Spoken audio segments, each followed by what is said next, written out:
We are here with another first-time HMO developer. Hello you fantastic, lovely people. So my name is Asif and I'm a property entrepreneur based in Greater Manchester.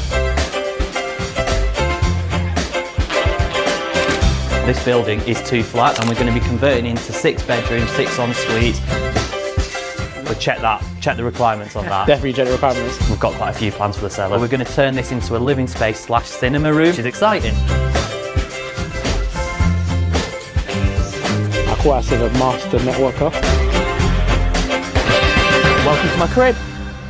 Another video for you guys today. We are here with another first-time HMO developer in the name of Asif Omar. For those that do not know, Asif is one of the reps for Property Filter. We'll get into what Property Filter is about, but I'm trying to document all the different HMO developers and their approach to doing HMOs. This is going to be episode number 1. Asif is currently in the middle of the rip out, so no better time to get on site and understand what the hell he's doing. We're going to go through the property, ask him how he got into property, how he found the deal, the pain points, what challenges he thinks he's going to have. This video is going to be beneficial to anyone either already in HMOs or if perhaps you're looking at HMOs as a potential strategy. We can get into it. Let's head on in.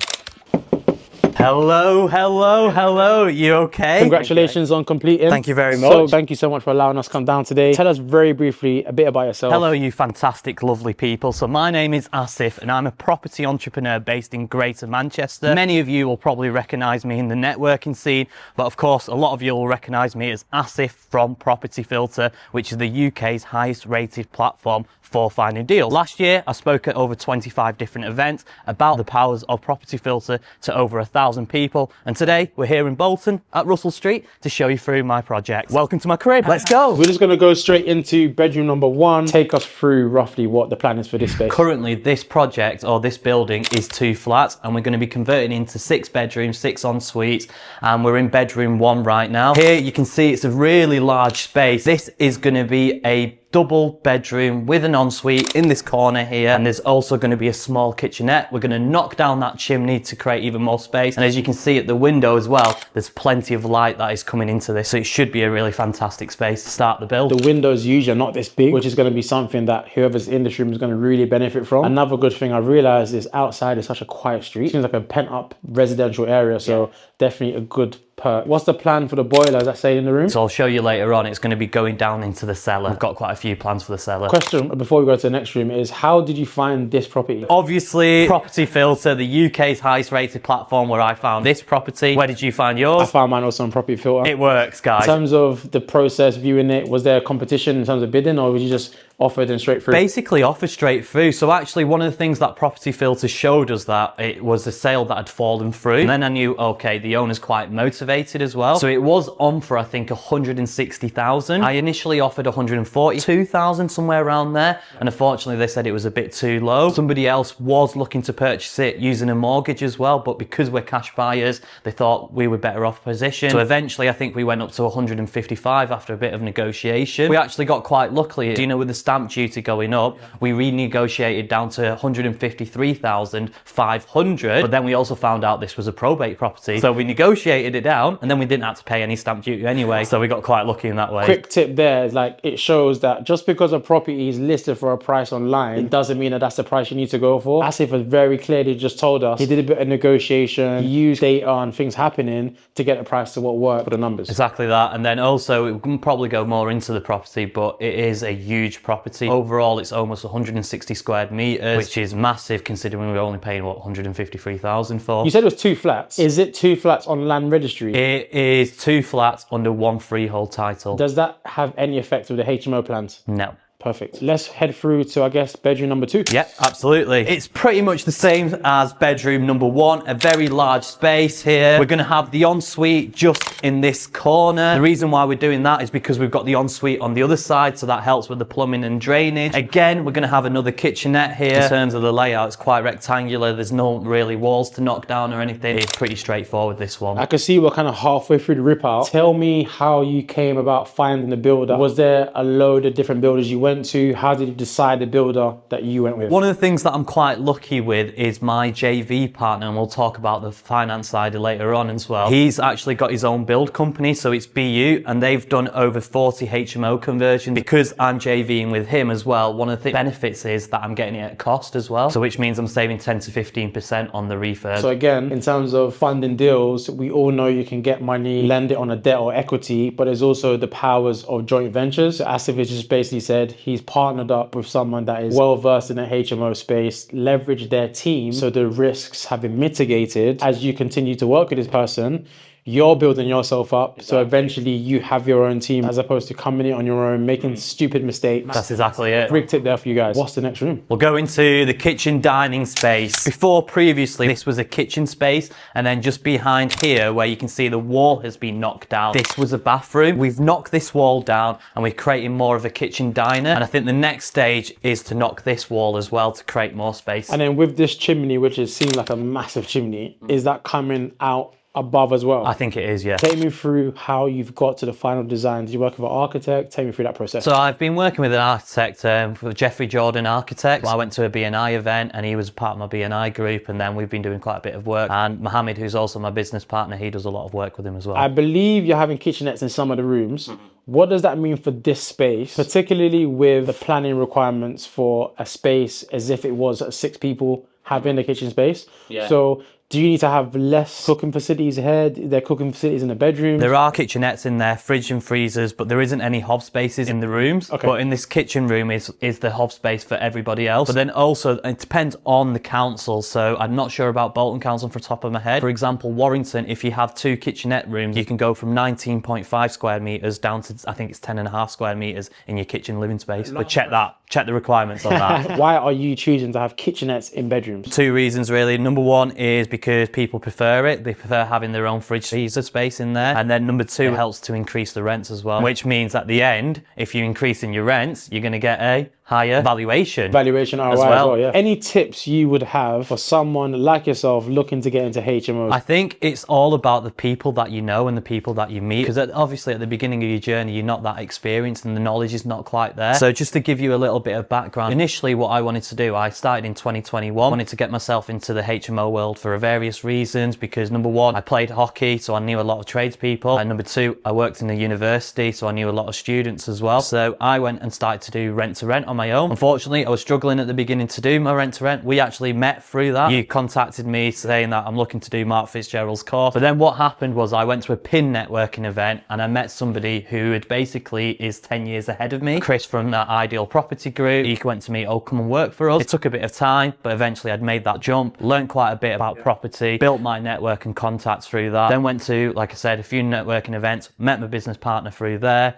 Then I met my architect through there. And then that's how it's all done. So crazy tips there. So Asif just clearly taking us through, he had a vision, he wanted to do HMOs, and it just shows that sometimes you may need to go and get some experience, because some people just go and watch YouTube videos and Spotify podcasts, but sometimes you just need to take the plunge and get involved, see how you can learn from people who are already doing it. Testament to you, because you said you started in 2021, 2025, you've got your HMO, and this is going to be the first of many. So it just shows networking, guys, it really does work. Asif is an example of that. So well done, man. Appreciate it. Basement, do you want to go and take us through the basement? Yeah, we'll go through the basement. So it's not a bedroom. We thought it would be really nice to have a living space. It's currently getting digged out. So the reason why we're digging it is because the ceiling's not, in terms of the height, it's not quite right. But we're going to turn this into a living space / cinema room. So I think the plans are to knock that chimney stack there, and then you've got here, which is already bricked up. Previously, potentially was a window, but we're going to create a light well to get the light into this space. And then just round here, either here or just behind them stairs, we are going to have the boiler down here as well. How long do you think this dig out is going to take? Is there any worries about this space? Because I see there's a bit of water there. So I'm not quite sure in terms of the dig out, but as you did mention, there is water there, which is a bit of a concern, and that has actually cost us a bit extra to get out. So that's what they're going to be doing over the next week or so, really, pumping it out. Okie dokie. Let's head upstairs to the first floor and show us the 3 rooms on that level. Okay. As mentioned, this is 2 flats, so we're going into flat number 2 now. So come and follow me up the stairs. This is probably the floor where we're going to be doing the most remodeling remodeling. So there's a lot of walls are going to be knocked down here. So you can already see a wall has been knocked down. So this was the bathroom. So essentially what's going to happen, this wall here is going to be moved across to here in line with this window. And then this wall here, we're going to knock down and we're going to move that way as well. So that's going to create a double bedroom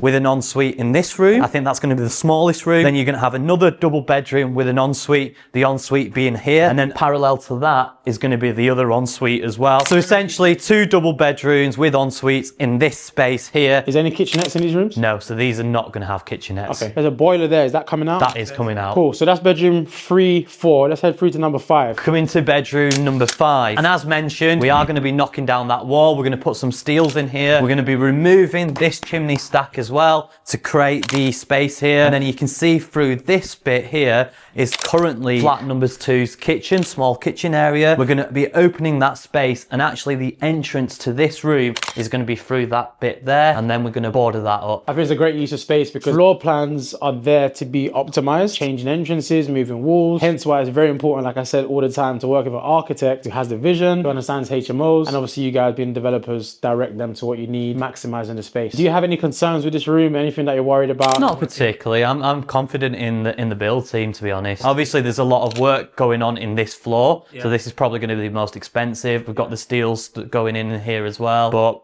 confident. Yeah, I'm definitely looking forward in future videos to seeing what this first level comes out to, because we've got a lot of changes happening. Yeah, but this is walls it. have been knocked down. I see rip outs already started, so very, very good. One thing we're going to see now is bedroom 6 is going to be converted to a room, but it's already been converted to a loft. I guess the benefits of that is you're saving money, not having to go into a loft yourself. Again, finding properties that have these assets built into them already just saves cost for you guys. Absolutely. Let's go to bedroom 6. Let's go. I see we have a lot of natural light coming in. Talk me through this one. Yeah, so as you mentioned, it's already been converted, which means that we're going to save the cost and stuff. We're obviously refurbing it here. This is actually the biggest bedroom in the house. So this is, I think, 16.5 square meters. The ensuite's going to be at the back here. And again, this is going to have a kitchenette, fridge, freezer, that side as well, hopefully, which will increase the rents. I've noticed, I think we were speaking about it before off camera, some of these walls seem like they have a bit more space behind them. So I guess your builders will look into that. It might be something we see change in a future video, it might not, but it just shows that probably you can get some wardrobes in the bottom, not usable space. Usable space is, what is it, 1.5? Yeah. In a future video, it'd be good to kind of see what you guys get up to. I guess last question is, what can we expect, do you think, to see in the next video? Where do you think in 4 weeks will be from now?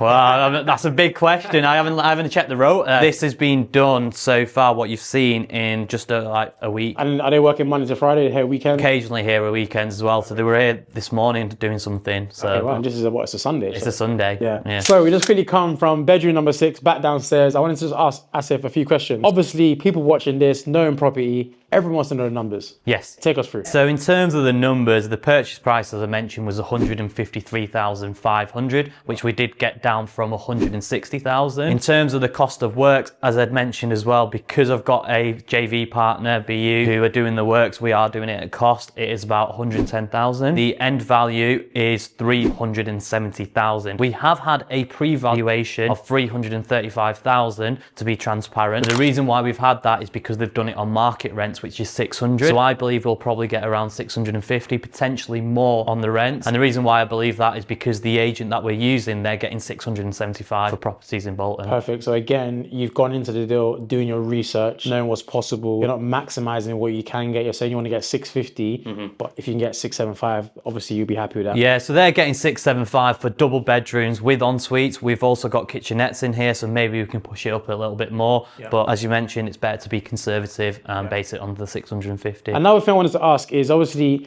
location. When it comes to HMOs, you've considered Bolton in Manchester. Yeah. Take us through how you got to that location and what the tenant type you're expecting to be once it's done. So number one, I'm based in Rochdale, which is not too far, so it's convenient for me. That's obviously going to be the number one reason, especially for your first project. Number two, the reason why we chose Bolton was because Bolton's actually quoted as Europe's biggest town. So it's got a population of around 300,000 people, and we are pretty close to the centre, 0.5 miles away. And in terms of the train station, is about 15 minutes. There's a lot of key amenities, and there's a really gorgeous park just on the other side as well. It just shows, again, Asif's got into all the detail needed to consider the location. You've done your research with the agent, you've stacked your numbers on comparables. The build is going to be fantastic. You're leveraging your JV partner's build team. Honestly, as a project manager, I don't see what can go wrong. Don't say that. However, we're going to come back in episode 2, 3, and 4. Touch wood, we don't want it to go wrong. Touch wood. Asif, I want to say thank you so much for allowing us to come down and see your amazing development. If you've got any questions for Asif, please either drop them in the comment section below. I'll leave links to Asif's